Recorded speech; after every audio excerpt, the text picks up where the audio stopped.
இந்த வசனத்தெல்லாம் நீங்கள் படிக்கும்போது ரொம்ப சென்சிட்டிவாக உணர்வுள்ள இருதயத்தில் படித்து இதை உங்களுடையதாக சொந்தமாக நீங்கள் ஏற்றுக்கிட்டீங்கன்னா இது மேலே என்ன அபிஷேகம் இருக்கோ அது உங்கள் வாழ்க்கையில் செயல்பட ஆரம்பிச்சிடும். இந்த வசனத்தை உங்கள் இருதயத்தை எடுத்து நல்ல இருதயத்தில் விதைச்சிட்டிங்க அப்படின்னா நீங்களே தேவனுடைய ஆலோசனையாக மாறிடுவீங்க. நீங்களே ஜீவ நதியாக மாறிடுவீங்க. உங்கள்கிட்ட இருந்து வர்றது எல்லாமே தேவனுடைய ஆலோசனையாக தான் இருக்கும்.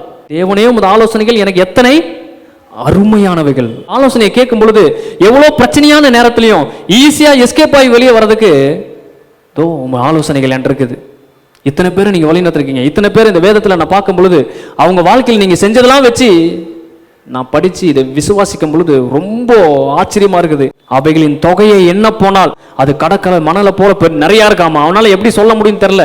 அவனால் அது எப்படி சொல்லணும்னு தெரில. ஆழம்ன்றான், உயரம்ன்றான், அதிகம்ன்றான். அவனுக்கு எப்படி சொல்லணுன்னே தெரில.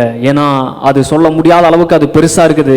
அது ஏன் அவ்வளோ பெருசாக இருக்குது அப்படின்னா எல்லாம் என் வாழ்க்கையினுடைய நன்மைக்காகவே அதெல்லாம் தேவன் வச்சிருக்கிறாரு.